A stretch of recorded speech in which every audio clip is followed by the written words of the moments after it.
नमस्कार, मैं हूं प्रीत त्रिपाठी और आप देख रहे हैं हमारा विशेष कार्यक्रम सितारे हमारे। आप सभी दर्शकों का इस कार्यक्रम में स्वागत। दोस्तों, आज बात करेंगे आज के पंचांग की, व्रत त्योहार की और साथ ही हम आपको आपका राशिफल भी बताएंगे। इसके अलावा चर्चा होगी इज्जत की। जी, आपकी प्रतिष्ठा कैसे बढ़ सकती है, इस पर विस्तार से चर्चा होगी। प्रतिष्ठा पाने के लिए क्या करना चाहिए, इस पर विस्तार से चर्चा होगी। इसके अलावा आपके फोन कॉल्स होंगे, आप सीधे फोन करके अपने प्रश्न पूछ सकते हैं। हमारा फोन नंबर है 07714008777।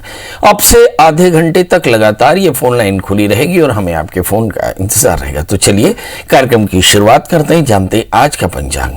आज शुभ संवत 2078 शक 1943 सूर्य उत्तरायण का आषाढ़ महीने की कृष्ण पक्ष तृतीया तिथि है और दिन रविवार। आज तृतीया दोपहर 3:55 तक, श्रवण नक्षत्र 1:22 तक। आज चंद्रमा मकर राशि में होंगे। आज का राहु काल 5:08 से 6:48 तक होगा। तो दोस्तों, ये तो था पंचांग और अब बात करते हैं प्रतिष्ठा की।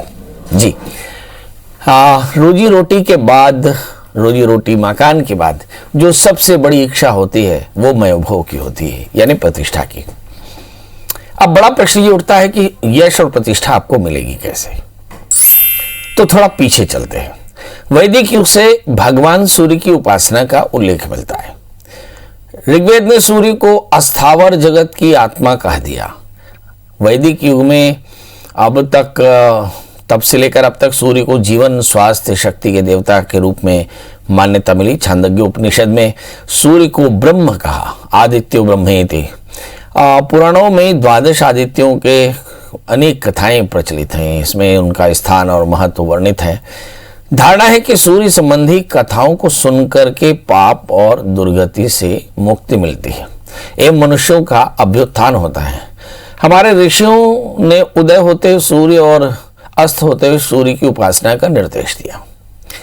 तैत्तरीय आरण्यक सूर्य पुराण में, भागवत में उदय और अस्तगामी सूर्य की उपासना को कल्याणकारी बताया। छांदोग्य उपनिषद ने प्रातःकालीन किरणों को अमृत वर्षा के रूप में देखा, जिससे संपूर्ण सृष्टि का निर्माण हुआ। वैदिक पुरुष सूक्त जो है वह विराट सूक्त में विराट पुरुष ब्रह्म के नेत्रों से सूर्य की उत्पत्ति थी और कहा कि चंद्रमा मनसो जातः चक्षुः सूर्यो अजायत। जगत का प्रकाश, ज्ञान, ऊष्मा, जीवन शक्ति प्रदान करने और रोगाणु और कीटाणुओं का नाश करने वाला सूर्य को बताया गया। अगर आप चाक्षुषोपनिषद के बारे में पढ़ें तो इसके नित्य पाठ से सूर्य के रोग दूर हो जाते हैं और यहाँ पे पंच उपासन पद्धति यानी ब्रह्मा, विष्णु, गणेश, शिव शक्ति की उपासना की बात कही गई। यहाँ पे देव पंचायतन की पूजा होती है। 9 ग्रहों में सर्वप्रथम ग्रह सूर्य है, पिता के समान और कर्म का स्वामी माना गया। यह ग्रह देवता के साथ साथ सृष्टि के जीवन यापन में भी सूर्य का महत्वपूर्ण योगदान होने से इसकी मान्यता पूरे संसार में है। नेत्र, सिर, दांत, नाक, कान, रक्तचाप, अस्थिरोग, नाखून, हृदय पर सूर्य का प्रभाव है। ये तकलीफें व्यक्ति को सूर्य के अनिष्टकारी होने के साथ साथ तब होती है जब जन्मपत्री में, आपकी जन्म कुंडली में सूर्य खराब स्थिति में यानी लग्न, द्वितीय, पंचम, सप्तम, अष्टम भाव या 12वें भाव में बैठ जाए या पाप ग्रहों से आक्रांत हो जाए। तो ऐसी स्थिति में इसकी शांति और इसकी उपासना से सभी प्रकार के कष्टों की निवृत्ति होती है। जिन्हें संतत्यावरोध है, निश्चित तौर पर उन्हें भी सूर्य उपासना से बहुत फायदा होता है। जिनके पिता पुत्रों के रिलेशन ठीक नहीं, वे भी सूर्य साधना से अपने रिश्तों को ठीक कर सकते हैं। यदि सूर्य के मंत्र का जाप प्रति रविवार 11 बार किया जाए तो निश्चित तौर पर जातक यशस्वी होता है और प्रत्येक कार्य में उसे सफलता मिलती है। सूर्य की उपासना के लिए जो महत्वपूर्ण मंत्र है, ऐसे तो आकृष्णेन रसा वर्तमानो निवेशन मर्दम जहिरण्येन सवितार्थेन देवाति भुवनानि पश्यन्न, ये वैदिक मंत्र है। हम लोग सीधे सीधे जप लेते हैं, ओम घृणी सूर्याय नमः। इस मंत्र का बड़ा सा आसान सा मंत्र है। इस मंत्र का जाप करने से भी सभी प्रकार से स्वास्थ्य की शक्ति, एकाग्रता और प्रतिष्ठा पाई जा सकती है। मतलब कुल मिलाकर के लबुल अब ये निकला कि दुनिया में प्रतिष्ठा, प्रकाश, ज्ञान, स्वास्थ्य और सामर्थ्य पाने के लिए सूर्य की उपासना करनी चाहिए। सूर्य की उपासना के लिए भगवान सूर्य को अर्घ देना, भगवान सूर्य के मंत्रों का जप करना, और सूर्य की उपासना करने से ही सारे कष्टों की निवृत्ति होती है। बड़ा आसान सा है कि सूर्य को अर्घ दिया जा सकता है, आदित्य हृदय स्तोत्र का पाठ किया जा सकता है, सूर्य मंत्र का जप किया जा सकता है, और सूर्य की प्रियता के लिए सूर्य ग्रह के दान किए जा सकते हैं। तो ये वो तरीके हैं जिसके चलते आप यश, प्रतिष्ठा और मान पा सकते हैं। चलिए, इसके बाद हम अपने फेसबुक लाइव के दर्शकों के लिए बता दें कि हम फेसबुक लाइव के दर्शकों के लिए तैयार हैं। हमारे साथ नेहा दास हैं, पीयूष विश्वकर्मा, पूर्वा, ज्योति डेबा और साथ में आरएन साहू हैं। तो ढेर सारे दर्शक हैं। आप सभी से गुजारिश कि भाई अगर थोड़ा सा ठीक लगता हो तो आप अपने वॉल पर हमारे कार्यक्रम को शेयर कर दें, तो भी बहुत सारे दोस्त आपके देख पाएंगे। इसके अलावा आप चाहें तो अन्य ग्रुप्स में भी शेयर कर सकते हैं, ये भी अच्छा रहेगा। अब हमारे कार्यक्रम में दर्शकों का समय शुरू होता है। अब हमारे साथ पहली कॉलर हैं नेहा जी, हमारे साथ SN दीक्षित जी भी हैं। प्रणाम लिखते हैं। प्रणाम, आप सभी को प्रणाम, सुप्रभात। नेहा जी बताइए डेट ऑफ बर्थ, टाइम और प्लेस। 7/5/1996 और समय बता दें। 11:55 रात को। जन्म स्थान बता दें। दुर्ग। बताइए क्या जानना चाहते हैं। शादी कब तक होगा और इसका भविष्य आगे कैसा रहेगा? ये लड़की है कि लड़का है? लड़का है। लड़का। अभी करता क्या है? अभी कपड़ा दुकान कर रहे हैं। चलिए, ये शादी और आगे का करियर कैसा रहेगा। इस बच्चे का जन्म लग्न मकर है, राशि इसकी धनु है, सप्तमेश चंद्रमा 12वें स्थान यानी हानि स्थान में बैठे हैं, शनि से आक्रांत हैं। तो दो बातें समझ में आती है। नंबर 1, शादी में थोड़ी सी परेशानी और शादी से पहले अर्क विवाह कराना आवश्यक। दूसरी चीज ये है कि पोस्ट मैरिटल लाइफ यानी शादी के बाद में भी काफी तकलीफें आ सकती है, इसलिए नांदीमुख शादी के साथ में अर्क विवाह कराएंगे तो काफी अच्छा रहेगा। एक दूसरी बात है, चौथे स्थान में मंगल भी पड़े हैं जो यूं तो सामाजिक प्रतिष्ठा देते हैं, मगर ऐसा लगता है कि शादी में इसका भी एक रोल रहेगा, मतलब व्यवधान ये भी दे सकता है। एक तीसरा ग्रह बैठा है भाग्य स्थान में राहु, जिसके चलते जीवन में काफी संघर्ष रहा। हालांकि काफी मेहनती है मगर फिर भी संघर्ष काफी रहा। अब सवाल यह है कि इनकी शांति कैसे कराएंगे, तो इनके लिए भी राहु की शांति। अब कुल मिलाकर देखें कि नांदीमुख शादी के साथ में अर्क विवाह करा लें, साथ में रुद्राभिषेक करा लें, तो इनके सारे कष्टों की निवृत्ति हो जाएगी। अब एक और भी है कि मन में प्रश्न है कि भाई पंडित जी को स्टोन पहनना है तो 4 कैरेट का जामुनिया और 4 कैरेट का पन्ना धारण करें, सब चीजें ठीक होंगी। हमारे साथ अगली कॉलर है शुभा। प्राची ने भी लिखा है कुछ कि 11 बजे मैं गई हूँ क्लास। Very good. प्राची ने कुछ लिखा है, SN दीक्षित ने डेट ऑफ बर्थ लिखी है, पर अच्छा है कि आप सारे प्रश्न, डेट ऑफ बर्थ, टाइम और प्लेस साफ साफ एक साथ लिखेंगे तो काफी आसानी रहेगी। हम फेसबुक लाइव के दर्शकों से एक बार फिर से अपील करते हैं कि आप अपनी डेट ऑफ बर्थ, टाइम और प्लेस साफ साफ लिख करके लिख दें तो आपका जवाब जरूर मिलेगा। इसके अलावा हमारे बहुत सारे दर्शक जो सोचते हैं कि पंडित जी अपना टेलीफोन नंबर नहीं बताते, मगर मैं टेलीफोन नंबर बता रहा हूँ। आप गूगल में सर्च करें प्रियाशन त्रिपाठी, PS त्रिपाठी या पंडित प्रियाशन त्रिपाठी, मिल जाए तो कॉल करें, मगर 11 बजे से रात 8 बजे तक। जी, हमारे साथ अगली कॉलर है शोभा। शोभा जी, आपका बहुत बहुत स्वागत है। बताइए क्या जानना चाहती हैं। नमस्ते पंडित जी। जी नमस्ते पंडित जी, मेरा बेटी का शादी हुआ है तो उसका शादी में बहुत दिक्कत आ रहा है। डेट ऑफ बर्थ बता दें। 19/6/2001। ये बेटी आपकी? जी। और जन्म समय? जन्म समय 12:35। ये क्या हुआ, सुबेरे शाम? दोपहर को। और जन्म स्थान? जन्म स्थान मुंबई बाबा हॉस्पिटल। तो सवाल ये है कि इसकी शादी करना चाहते हैं। लड़की अभी 20 साल की है कुल? हाँ, शादी हो गया है तो उससे बहुत दिक्कत आ रहा है। शादी हो गई है, दिक्कत आ रही है? जी। तो शादी कितने साल हो गए? अभी मार्च को हुआ है, 1 मार्च को।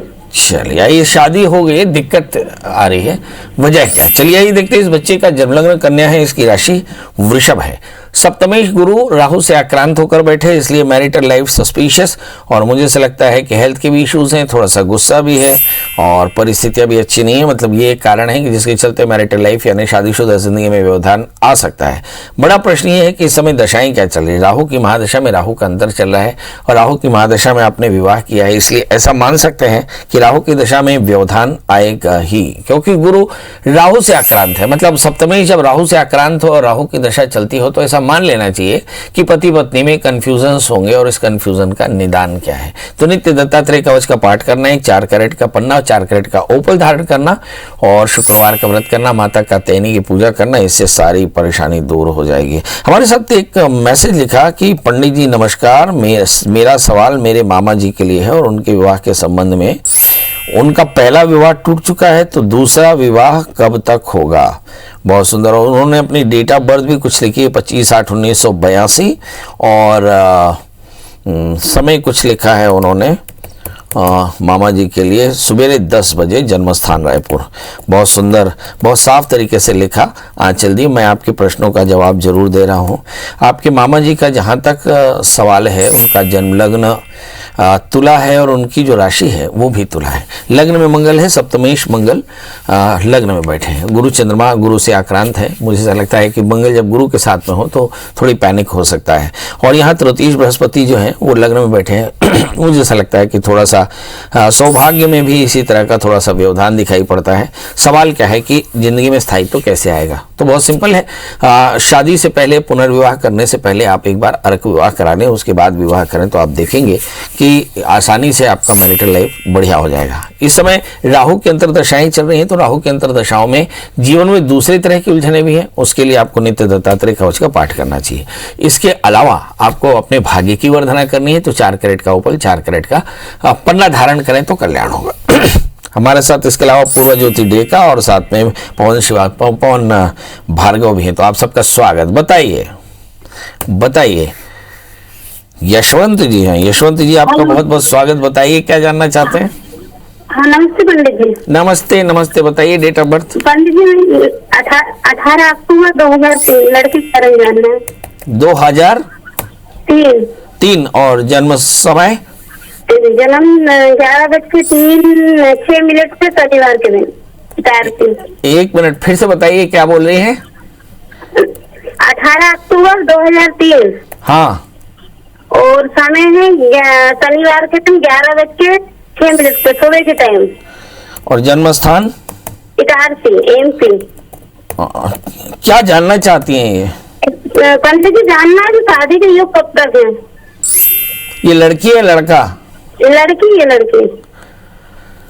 हाँ, ये लड़की भी 18 वर्ष की है और जानना चाहती हैं शादी कब होगी। चलिए ये देखते हैं। इस बच्चे का जन्म लग्न धनु है, राशि इसकी मिथुन है, 7वें स्थान में शनि। शादी के बाद काफी तकलीफें आ सकती हैं, तो शादी से पहले एक छोटा सा कुंभ विवाह याद से करा लें। सप्तमेश बुध इस समय 10वें स्थान में है, 7वें स्थान में शनि है, तो पेरेंट्स को बहुत गंभीरता पूर्वक कुंभ विवाह याद से करा लेना चाहिए। कुंभ विवाह जब चंद्रमा तारा अनुकूल हो, यानी 12 जुलाई के पहले कुंभ विवाह याद से करा लें तो विवाह के व्यवधान दूर हो जाएंगे। इस समय सूर्य की अंतर दशाएं चल रही हैं। मुझे ऐसा लगता है कि वर्ष 2023 अगस्त के पहले शादी हो जाएगी। मतलब आने वाले 1 वर्ष के भीतर इनके शादी का योग, मगर शादी से पहले कुंभ विवाह कराना बिल्कुल न भूलें।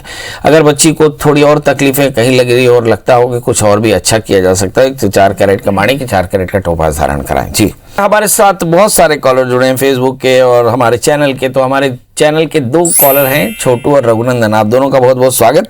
सबसे पहले छोटू जी, आप बताएं डेट ऑफ बर्थ, टाइम और प्लेस। पंडित जी प्रणाम। जी प्रणाम, बताएं डेट ऑफ बर्थ। जी पंडित जी, मैं अपनी बहन के बारे में पूछना चाहता हूँ। उसका डेट ऑफ बर्थ है 16/7/97। हाँ जी, समय बता दें। समय दोपहर में 1 से 1:30 के बीच। और जन्म स्थान बता दें। अंबिकापुर। क्या जानना चाहते हैं बाबू? जी पंडित जी, BSc एग्रीकल्चर कर ली है, इसका सरकारी जॉब कब तक लगेगा और शादी कब तक होगी?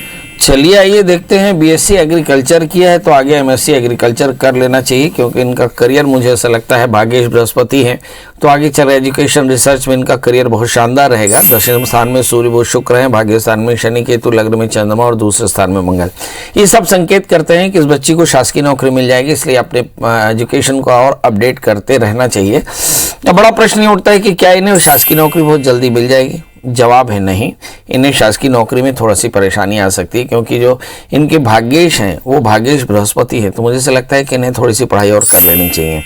हालांकि बृहस्पति इस समय 8वें स्थान गोचर में भी है। मुझे ऐसा लगता है कि कुछ छोटा फायदा आपको अप्रैल 2022 से लेकर अप्रैल 2023 के बीच में हो जाएगा, मगर बड़ा फायदा कम से कम 6 वर्ष बाद होगा।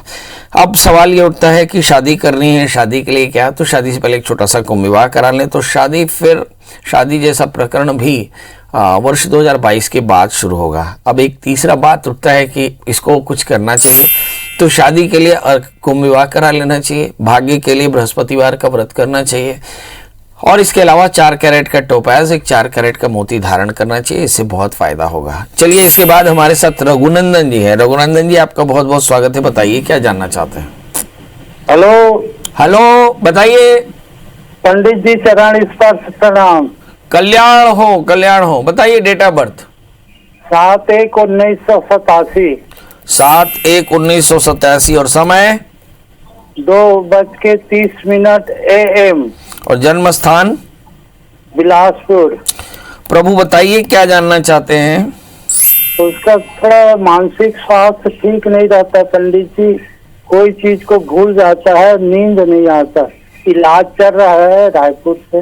जी, चलिए आइए देखते हैं। बच्चे को इंसोम्निया की प्रॉब्लम है। इस बच्चे का जन्म लग्न तुला है और इस बच्चे की राशि मीन है। तृतीयेश बृहस्पति हैं जो 5वें स्थान में बैठे, दूसरे स्थान में शुक्र और शनि। ये सारे के सारे सिग्निफिकेंट कि इन बच्चे को एंग्जाइटी है, थोड़ा सा लोड ले लिया हार्मोनल चेंज के समय, तब से लगातार इन्हें एंग्जाइटी है। ये एडल्ट एज में इन्होंने लोड लिया है और इसके चलते लगातार इन्हें परेशानी है। बड़ा प्रश्न ये है कि अभी कैसे बीतेगा। तो बुध की दशाएं बढ़ रही हैं, तनाव काफ़ी ज़्यादा है, तो आप डॉक्टर की दवा बिल्कुल भी बंद न करें। इसके अलावा तनाव से मुक्ति के लिए एक छोटा सा उपाय, इस बच्चे से कहें कि यह 9 गांठ हल्दी के, फिर से सुनिए, 9 गांठ हल्दी के सर से उतार करके हर गुरुवार के दिन किसी गरीब को दे दें और ऐसा लगातार 1 वर्ष तक करें। आप देखेंगे इससे उसका स्वास्थ्य बेहतर होगा। एक 4 कैरेट का पन्ना और ओपल का योग पहना दे। पन्ना लास्ट फिंगर में और ओपल अनामिका में पहना है, 4-4 कैरेट का। और किसी पंडित से कहें लगातार रुद्राभिषेक करते रहे। हर महीने में 1 बार रुद्राभिषेक में इस बच्चे को बैठाएं और ये बच्चा नियमित रूप से दत्तात्रेय कवच का पाठ करे। 1 वर्ष के भीतर बच्चा स्वस्थ हो जाएगा। जी, राजेंद्र जी जुड़ चुके हैं। राजेंद्र जी, आपका बहुत बहुत स्वागत है। बताइए क्या जानना। एकदम नमस्कार, बताएं। बच्चे के बारे में पूछना था। उसका डेट ऑफ बर्थ है 7 सितंबर 1997 है साहब। और समय 5:51 सुबह का। जन्म स्थान हनुमानगढ़ राजस्थान। प्रभु जानना क्या है। साहब उसने 22 ईयर LLB की है और पूछना था नौकरी का कब तक जॉब बनेगा, क्या इस लाइन में जाए या दूसरी लाइन में जाए। चलिए ये देखते हैं। इस बच्चे का जन्म लग्न धनु है, जन्म लग्न सिंह है, उसकी जो राशि है वो तुला है। इसके लग्न में सूर्य बुध राहु, तो एक तरह का ग्रहण योग बनता है। कंफ्यूजन का स्टेट हमेशा रहता है, मगर इस कंफ्यूजन से बाहर आने के लिए नित्य दत्तात्रेय कवच का, नित्य आदित्य हृदय स्तोत्र का पाठ करना और नित्य भगवान सूर्य को अर्घ देना।